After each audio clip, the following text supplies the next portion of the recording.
Here on Fox 10 News. Let me bring you up to date on a story we brought you earlier in the newscast. It had to do with a student in Daphne who called 911 from a school bus because he thought, and his mom had told him, if you see something or if you hear something, say something, that some students on the bus were talking about a gun. He called 911. Police came, found out that the students involved in this were talking about a Nerf gun fight, not a real gun.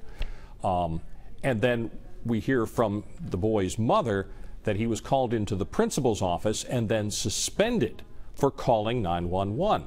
So that's that part of the story. To get the other part of the story from the school system side, luckily we have Superintendent Eddie Tyler from Baldwin County on the phone with me right now.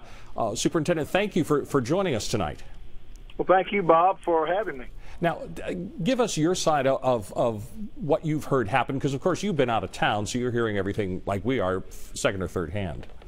I have been. I've been in Nashville at a National Superintendent Conference, but the last 3 days have been a little bit, I've been preoccupied, and I've taken up my time. I'm still on the way back from Nashville. I'm coming back a day early to address some issues in Baldwin County and also to pay my sympathies to one of our students that passed recently.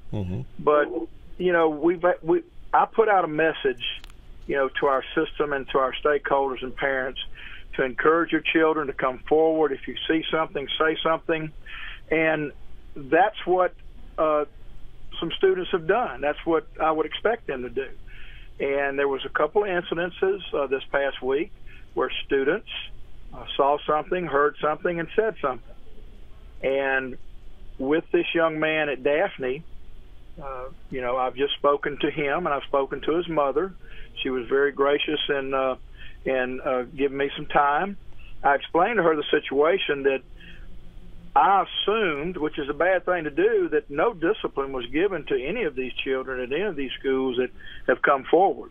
When I found out that there was discipline levied on the student at Daphne, that concerned me. I have lifted that discipline. I did not approve that discipline. Of course, I depend on my building leaders to take the necessary steps, and I can't say that right now I don't know the whole story, but I can't say that they acted foolishly, but you know, I'll find out more next week.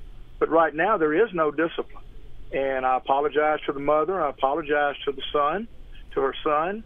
I want students to come forward. Now, if there's ever a situation where a student comes forward and we find out that he or she foolishly reported something just for attention, then we'll sort through that and deal with it, because you're always going to have something like that happen. But in this incident, I have no reason to doubt that the child, who's 11 years old, was probably scared. And the mother had mentioned that she wants the suspension removed, and it sounds like that's what you're saying is going to happen. She also wants a public apology from the principal. Is that probably going to happen as well? Well, I spoke to the mother about that. She was very nice.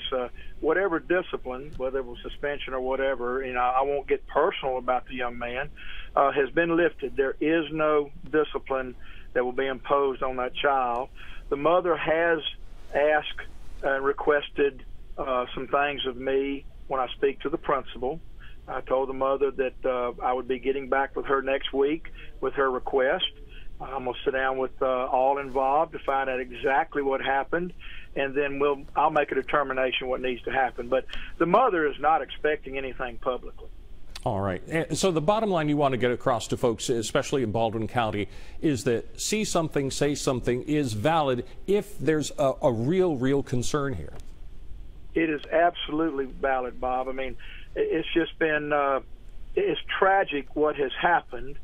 And I was telling my staff through emails and text, you know, things are going to tighten up. We run a good system. We go through our safety checks like all school systems do. It's not perfect, but we try to make it perfect.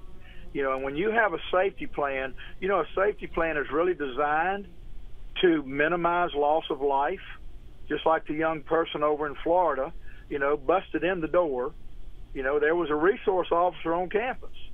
So, I mean, you can have the best laid plans, and we work on those plans. But I'm encouraging parents, please. They read my email I put out. I've had a lot of great responses. Maybe there was some misinterpretation of, chatter and creating chaos. I don't know how that was misinterpreted, but, we just don't want someone saying something that they just want to say to get attention that's going to create chaos and chatter. So please, parents, encourage your children, be mindful of what they say, because right now I'm going to be getting up with the district attorney and other law enforcement to find out what kind of backup I can get as a superintendent to send a strong message that when you say something foolish, I don't care if you're just kidding or not, I'm not kidding. So we're going to take this very seriously. Right, but that's a different case. It's not involving this Daphne student. Oh, absolutely not. No, I'm just giving you some generalities that I applaud all the people that are encouraging their children to be mindful. But in this situation, this young man, I spoke to him tonight, and he understands that, have fun this weekend, go back to school Monday, enjoy school. There is no discipline, and I told him I appreciate what he did. Superintendent, thank you so much for taking the time to talk to me tonight. Appreciate it. You're welcome, Bob. Thank you. All right.